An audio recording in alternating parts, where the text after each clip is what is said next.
The Wyoming wind howled like a wounded animal, burying the iron tracks in blinding white. Through the roaring storm, he heard it a desperate, dying thud against the wood of a locked freight car. Emmett drew his Colt, staring down the corrupt trainmaster. They left her to freeze. Open it. Now. The winter of 1888 hit the Wyoming Territory, not with a whisper, but with a sudden, violent scream. Locals would later call it the Great White Hurricane. A storm so ferocious it froze cattle standing up and buried entire homesteads under 30-foot drifts. For Emmett Cassidy, the brutal cold was just a physical manifestation of the ice that had encased his heart for the past 4 years. Ever since his wife, Josephine, succumbed to a mysterious fever that swept through their valley, Emmett had lived as a ghost among the living, working his isolated ranch on the outskirts of Cheyenne with only his horse and a repeating rifle for company. It was mid-December, and the temperature had plummeted to 40 degrees below zero. Emmett was riding the perimeter of his property line, a thick buffalo hide coat wrapped around his broad shoulders, his hat pulled low to shield his frost-bitten face. His chestnut gelding, Ranger, trudged heavily through the waist-deep powder. They were nearing the Union Pacific, siding a desolate stretch of track where broken-down freight trains were often shunted aside to clear the main line for the luxury passenger cars. Through the blinding, swirling whiteout, Emmett saw the dark, looming silhouette of a train. It was an old locomotive, silent and dead, with 3 box cars attached. The iron wheels were already cemented to the tracks by solid ice. As Emmett drew closer, intending to check if the crew had abandoned the engine or if they needed rescue, he saw a lone figure standing by the coupling of the final boxcar. Even through the storm, Emmett recognized the expensive, fur-collared coat and the arrogant posture of Josiah Miller, the regional trainmaster and a man whose reputation for ruthless greed was well known from Omaha to San Francisco. Josiah was desperately hammering at the iron coupling pin with a heavy wrench, trying to detach the final car from the rest of the train. Emmett guided Ranger closer, the snow muffling the horse's hooves. It was then that he heard it. It was impossibly faint, almost swallowed by the roaring wind, but Emmett's ears were attuned to the wilderness. Thud, thud. It was a weak, rhythmic striking coming from inside the heavy wooden walls of the very boxcar Josiah Miller was attempting to uncouple and abandon. Miller. Emmett's voice cut through the howling gale, sharp and heavy as an anvil. The trainmaster jumped, spinning around, when he saw the lone, imposing figure of the widowed cowboy sitting atop his horse. A flash of genuine panic crossed his flushed face. "Cassidy!" Josiah yelled back, his voice trembling whether from the freezing cold or sudden fear. Emmett couldn't tell. "Move along. Rancher. This is railroad property. The engine's frozen solid. I'm taking the horses from the front and riding back to town. I'm just securing the cargo." Thud. There it was again. Weaker this time. Emmett slid off Ranger, his boots hitting the snow with a heavy crunch. He walked toward the boxcar. A heavy, iron padlock was secured through the latch on the outside. You don't lock cargo from the outside if there's a living soul inside, unless you intend for them to never get out. "What kind of cargo?" Emmett asked, his eyes narrowing as he stepped up to the wooden doors.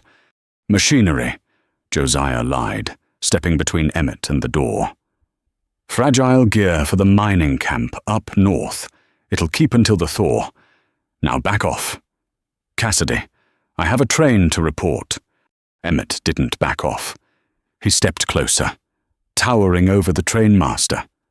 the widower's eyes, normally a dull, grief-stricken grey, burned with a sudden, terrifying intensity. He pressed his heavy, leather-gloved hand against the frosted wood of the door. He felt a faint vibration. Someone was inside, freezing to death in the pitch black, right at this very moment. "Machinery doesn't knock, Miller," Emmett said softly, the low timbre of his voice carrying a deadly promise. Josiah swallowed hard, reaching into his coat. "I told you, it's railroad business." Before the trainmaster could even clear his coat pocket, Emmett's hand moved in a blur. The heavy barrel of his Colt single-action army was pressed firmly under Josiah's jaw, forcing the man's chin up. "They left her to freeze," Emmett growled, the realization hitting him like a physical blow. Someone was dying in there, discarded like trash. "Open it, now." I don't have the key," Josiah stammered, his eyes wide with terror, the cold metal of the gun biting into his skin. "I swear to God, Cassidy, the conductor took it. I didn't know anyone was in there." "Liar!" Emmett spat. He shoved Josiah backward into the snowbank. Without hesitating, Emmett leveled his Colt at the heavy iron padlock. He turned his face away and squeezed the trigger. The gunshot was deafening, echoing against the desolate mountainside. The padlock shattered, fragments of hot iron sinking into the snow. Emmett holstered his weapon and grabbed the freezing iron handle of the sliding door. With a primal grunt, fueled by a sudden, desperate adrenaline, he hauled the heavy door backward. The hinges screamed in protest as the ice broke. A wave of air, smelling of dust, stale grain, and copper, washed over him. The interior of the boxcar was plunged into deep shadow. Emmett pulled a lucifer match from his pocket, struck it against the iron doorframe, and stepped inside. Huddled in the far corner, wedged between two frozen crates of mining explosives, was a mass of dark, ragged wool. Emmett rushed forward, dropping to his knees. He pulled back the heavy, frost-covered blankets. It was a woman. Her skin was the color of marble, her lips tinged with a terrifying blue. Frost clung to her dark eyelashes and the loose strands of hair that escaped her woolen bonnet. She was unconscious, her breathing so shallow it barely stirred the air. Her gloved hands were raw and bloodied. She had been pounding on the heavy wooden doors until she had simply run out of life. Emmett's heart, dormant for years, hammered wildly against his ribs. He scooped her into his arms. She weighed almost nothing. She felt like ice. "Hey, you can't take her!" Josiah yelled from the doorway, having regained his footing. He was holding a small Derringer pistol now, his hands shaking violently. "She's a thief. She stole company property." Emmett turned. The dying woman cradled against his chest. He looked at Josiah with a gaze so filled with cold, calculating violence that the trainmaster lowered his tiny gun. "If she dies—" "Miller," Emmett said, his voice dropping to a terrifying whisper. "I'm coming to town, and I'm going to nail you inside this car."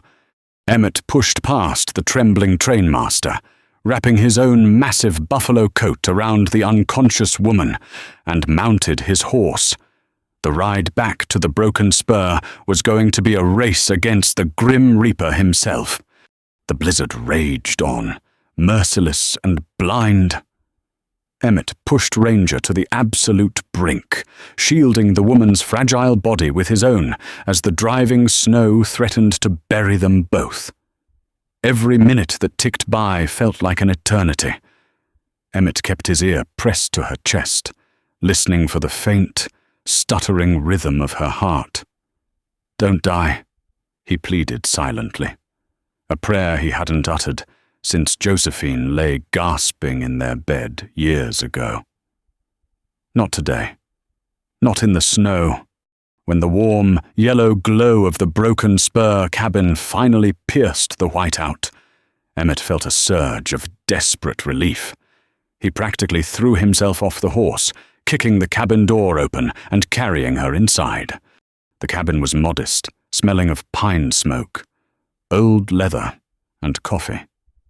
Emmett laid her gently on the thick, bear-skin rug in front of the massive stone hearth. He immediately set to work, his movements precise and urgent. He stoked the dying embers, piling on dry oak until a roaring fire pushed back the freezing shadows of the room. He had to get her out of the frozen, wet rags.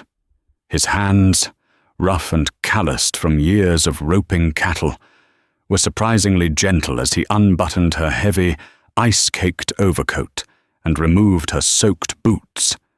He wrapped her tightly in 3 layers of thick, heated woolen blankets, elevating her feet.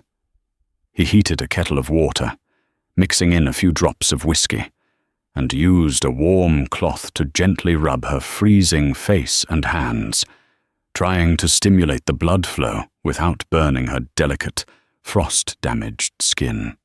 For 12 agonizing hours. It was a battle. Emmett sat vigil, refusing to sleep, feeding the fire and dribbling warm broth past her lips whenever she groaned. As the hours bled into the next day, the terrifying blue hue began to fade from her lips, replaced by a pale, fragile pink. It was dusk on the 2nd day when she finally opened her eyes. They were a striking, deep hazel, and right now they were wide with sheer, unadulterated terror. She thrashed backward, scrambling away from him, her back hitting the stone of the fireplace. "Whoa, easy," Emmett said, raising his hands, keeping his voice low and soothing, like he was calming a wild mustang. "You're safe. You're at my ranch. I pulled you out of that Union Pacific boxcar." She stared at him, her chest heaving, taking in his rugged face, the heavy stubble on his jaw, and the sad, tired depth of his grey eyes. She looked down at the warm blankets wrapped around her, realizing her frozen clothes were hung neatly by the fire. "The trainmaster," she rasped, her voice hoarse and broken. "Josiah Miller. Where is he?" "I left him in the snow," Emmett said, pouring a steaming cup of coffee and holding it out to her. "My name is Emmett Cassidy. Drink this. It'll help the chill." She hesitated, then took the tin cup with trembling hands. She took a sip, the warmth bringing tears to her eyes. "Eleanor," she whispered. "But people call me Nora. Nora Higgins." "Well, Nora Higgins," Emmett said, sitting back in his wooden chair. "You mind telling me why the regional trainmaster of the Union Pacific Railroad locked you in a freezing boxcar in the middle of a blizzard?" Nora looked down into her coffee, her jaw tightening. The fear in her eyes was slowly being replaced by a hardening, profound anger. She reached into the folds of the blankets, frantically searching the pockets of the dress she was still wearing underneath. She let out a sigh of relief when she pulled out a small, oilcloth-wrapped bundle. "He told me you were a thief," Emmett noted, watching her carefully. "I am," Nora said defiantly, meeting his gaze. "I stole this, but I only stole it to prove they are murderers." Emmett's brow furrowed. "Who?" "Josiah Miller, and his bosses back east." Nora carefully unwrapped the oilcloth, revealing a thick, leather-bound ledger. The pages were filled with dense, meticulous handwriting. "My father, William Higgins, was a federal auditor. He was sent here from Washington 3 months ago to investigate land disputes between the railroad and the local ranchers. Emmett went perfectly still. The air in the cabin suddenly felt thick. Land disputes. Nora nodded, her voice gaining strength. The railroad wanted the valleys to expand their switching yards and lay new parallel tracks, but the ranchers wouldn't sell. So, a syndicate led by Miller decided to force them out. My father found proof. He found the bank drafts. He found the orders. She flipped the ledger open, her finger tracing down a list of dates and names. They didn't just burn Barnes. Mr. Cassidy. They dammed up the freshwater creeks, and worse, they poisoned the lower valley wells with mining runoff to kill the cattle. They figured if the ranches went bankrupt, the bank would seize the land, and the railroad could buy it for pennies. Emmett felt the blood drain from his face. The lower valley wells, 4 years ago. He stood up so fast, his chair clattered backward onto the wooden floor. The sudden movement made Nora flinch. But Emmett wasn't looking at her. He was staring at the wall, at a small, faded tin-type photograph of a beautiful woman with a gentle smile. Josephine. The fever, Emmett whispered. The pieces of a horrific puzzle clicking together in his mind, jagged and bleeding. 4 years ago. Half the valley got sick. My wife. The doctor said it was a bad waterborne fever. We thought it was just nature. We thought it was just a tragedy. Nora stopped breathing.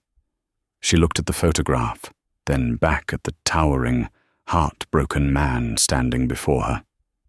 Mr. Cassidy.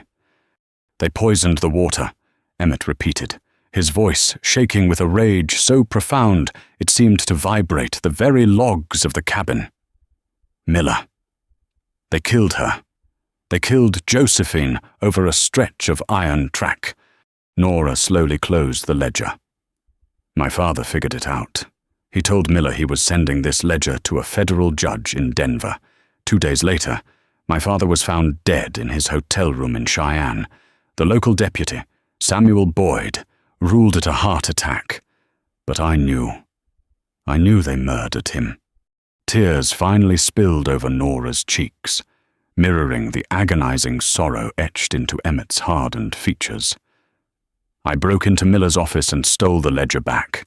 I was trying to sneak onto the train to get out of Wyoming, to get this to Denver myself. Miller caught me in the rail yard. He threw me in that car and locked the door. He told me the cold would take care of his loose ends. The silence in the cabin was deafening, save for the crackle of the fire and the howling wind outside. In that moment, the distance between the hardened, grieving cowboy and the desperate, grieving daughter vanished. They were two souls bound together by a tragedy orchestrated by the same corrupt men.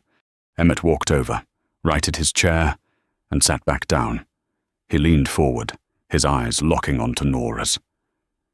The emptiness that had clouded his vision for 4 long years was gone, replaced by a terrifying, focused fire. Nora, Emmett said softly, you need to rest. Let the warmth get back into your bones. We have to take this to the marshals in Cheyenne, Nora said, clutching the book. Before Miller realizes I'm alive. The local law is bought and paid for, Emmett replied, pulling his Winchester rifle from the mantel and a rag to begin cleaning the action. Deputy Boyd works for Miller. If we go to them, we'll both end up at the bottom of a frozen river. Then what do we do? Nora asked, watching the rhythmic, deadly precision of his hands as he oiled the weapon. Emmett looked up, the reflection of the flames dancing in his eyes. We aren't going to the law. Nora. Tomorrow, when the storm breaks, the law is coming to them. The morning broke with a deceptive stillness. The great white hurricane had finally spent its fury, leaving the Wyoming landscape buried beneath a blinding, untouched ocean of white beneath a piercingly blue sky. Inside the cabin, the heavy silence was broken only by the crackle of the hearth and the metallic click-clack of Emmett loading cartridges into his Winchester 1873. Nora emerged from the bedroom area, wearing a spare set of Emmett's woolen trousers and a flannel shirt cinched tightly at her waist. The terror of the boxcar had vanished from her hazel eyes, replaced by a steely, unyielding resolve that took Emmett's breath away. For 4 years, he had looked at the world and seen only ghosts, looking at Nora Higgins, standing tall despite her narrow brush with death. He saw the undeniable spark of life. "You know how to use a sidearm?" Emmett asked, his voice a low rumble, holding out a well-oiled Colt Army revolver. "My father taught me," Nora replied, taking the heavy weapon. Her fingers brushed against his rough knuckles, and for a fleeting second, the shared warmth sent a strange, forgotten jolt through Emmett's chest. He didn't pull away, and neither did she.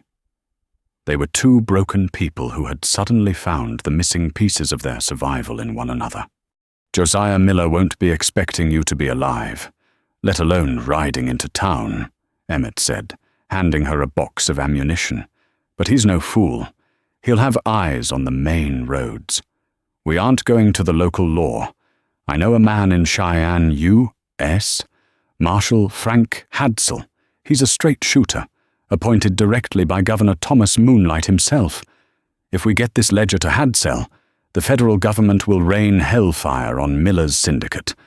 Nora tucked the oilcloth-wrapped ledger securely inside her coat. "Then let's ride. Mr. Cassidy." "Emmett," he corrected softly. Just Emmett. They saddled Ranger and a sturdy roan mare Emmett kept in the barn, plunging into the deep snowdrifts. The ride toward Cheyenne was grueling. The freezing air burned their lungs, but the physical hardship was nothing compared to the fiery determination driving them forward. As they rode side by side, Emmett found himself watching the fierce set of Nora's jaw. She had lost her father to these monsters, just as he had lost his Josephine. Their shared grief was no longer a weight pulling them under. It was the fuel stoking a righteous fire. By midday, they reached the narrow pass at Bitter Creek, a rocky gorge that served as the natural gateway to the Cheyenne Valley. The wind whistled eerily through the jagged limestone pillars. Emmett pulled back on the reins, his instincts screaming. The snow in the center of the pass was churned and heavily trampled. "Hold up," Emmett whispered, sliding his Winchester from its scabbard. Before Nora could ask why, a rifle shot cracked through the freezing air. A bullet shattered the ice-coated branch of a pine tree just inches from Emmett's head. Ranger reared, screaming in panic. Emmett dropped from the saddle, dragging Nora down into a deep snowbank behind a cluster of massive boulders, just as a volley of lead tore through the space where they had been sitting. Well, a sneering voice echoed down from the ridge above. "Josiah said you might come sniffing around." "Cassidy. Didn't expect you to have the dead girl with you." Though, Emmett peered around the edge of the granite. Standing on the ridge, silhouetted against the blinding sun, was Deputy Samuel Boyd, clutching a repeating rifle. Flanking him were 3 hired guns, ruthless men employed by the railroad's shadowy eastern backers to do their dirty work. Boyd Emmett roared, his voice echoing off the canyon walls. "You're backing a man who poisoned innocent people, a man who murdered a federal auditor. I'm backing the men who sign my paychecks. Cassidy," Boyd yelled back, levering another round into his chamber. "Nothing personal, but Josiah Miller wants that ledger. Hand it over, and I'll make sure you both die quick." "Over my dead body," Nora hissed, drawing the Colt Emmett had given her. her hands remarkably steady. "That's the plan, sweetheart." One of the hired guns laughed. Emmett didn't waste another breath on words. He swung out from the boulder, snapping the Winchester to his shoulder. He fired twice in rapid succession. The heavy point .44-40 rounds found their marks with deadly precision. The laughing gunman plummeted backward off the ridge, tumbling limply into the snow below.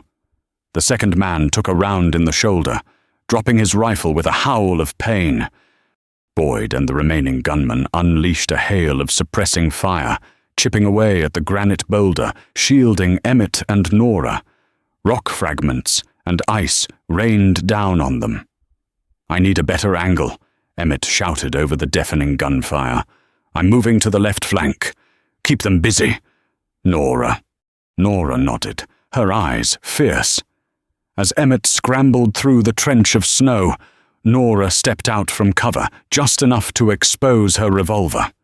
She fired 3 shots toward the ridge, forcing Boyd to duck. But the remaining hired gun had tracked Emmett's movement. He stood up, leveling his sights right at Emmett's exposed back as the cowboy waded through the deep drift. Nora screamed. She swung her Colt, aiming at a man 50 yards away, a nearly impossible shot with a heavy revolver. She squeezed the trigger. The gun bucked violently in her hands. On the ridge, the hired gun let out a choked gasp, his rifle discharging harmlessly into the sky as he collapsed. Nora's bullet having caught him square in the chest. Emmett scrambled to safety behind a felled pine tree, his heart pounding, looking back at Nora with profound astonishment. She had just saved his life. Suddenly, the crunch of boots on snow sounded directly behind Nora. Deputy Boyd had slid down the embankment during the chaos, flanking them. He leveled his pistol at Nora's head, a cruel smile twisting his face. "Drop the ledger, little lady." Boyd spat. Before Nora could react, the crack of a Winchester split the air. Boyd froze, his eyes going wide. He looked down at the blossoming red stain on his chest, then collapsed face first into the snow. Emmett slowly lowered his smoking rifle, his chest heaving. The gorge fell dead silent. He waded back to Nora, pulling her into a fierce, desperate embrace. She buried her face in his coat, her hands clutching his back.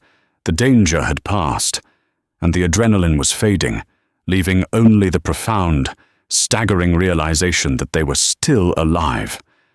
"You're a hell of a shot, Nora Higgins." Emmett breathed, resting his chin on her hair. She looked up at him, a soft, weary smile breaking through the grime and gunpowder on her face. "I had a good teacher." They didn't stop to rest, leaving the bloodied snow of Bitter Creek behind. Emmett and Nora rode hard into Cheyenne. Bypassing the corrupted local law, they marched straight into the opulent Cheyenne Club, a haven for railroad barons and politicians. Emmett kicked the heavy oak doors open, his Winchester resting loosely in his grip. The smoky, crowded room fell into a terrifying, breathless silence. Sitting by the hearth, a snifter of brandy in hand, was Josiah Miller. The trainmaster's face drained of color as his eyes darted from Emmett to Nora, 2 ghosts sent from hell to drag him down. "Cassidy," Miller choked out, stumbling backward. "You left her to freeze. Miller!" Emmett's voice rang through the room like a death knell. "But the ice didn't take her." Miller reached frantically inside his tailored coat, but a booming voice halted him. "Don't do it!" From the shadows of the billiards room stepped U.S. Marshal Frank Hadsell, a man renowned across the territory for his incorruptible justice, flanked by deputies. Hadsell approached. Nora stepped forward, handing over the oilcloth-wrapped ledger. "This is the proof of the syndicate's crimes." Marshal, Nora declared. The land theft, the poisoned valley wells, and the murder of William Higgins. Hadsel scanned the pages, his glare fixing on Miller. You're under federal arrest for conspiracy and murder. You'll hang before the year is out. Cornered and desperate, Miller shrieked, yanking a hidden derringer from his sleeve and leveling it at Nora. Emmett moved faster than thought, not wanting to fire his rifle into a crowded room. He lunged across the distance. He grabbed Miller's wrist, twisting it violently upward. The small gun discharged harmlessly into the ceiling, just as Emmett drove his fist into the trainmaster's jaw with the force of an anvil. Miller crumpled to the floor, unconscious, as Hadsel's deputies hauled the bleeding man away. The rage that had choked Emmett for 4 long years finally shattered. The ghosts were laid to rest. Months later, the spring thaw melted the great white hurricane's icy grip. Miller awaited the hangman, and the stolen valleys were returned at the Broken Spur Ranch. The heavy silence was gone. Emmett stood on the porch, a genuine smile crinkling his eyes as Nora wrapped her arms around his waist. He turned, pulling her close, looking into the bright hazel eyes that had guided him out of the dark. He kissed her, sealing a promise born in a freezing boxcar, forged in gunpowder, and blooming beautifully in the Wyoming sun. If this tale of frontier justice, grit, and romance kept you on the edge of your seat, don't let the story end here. Hit that like button to support more gripping historical dramas. Share this video with a friend who loves the Wild West, and absolutely subscribe to the channel so you never miss a wild ride. Tell us your favorite moment in the comments below,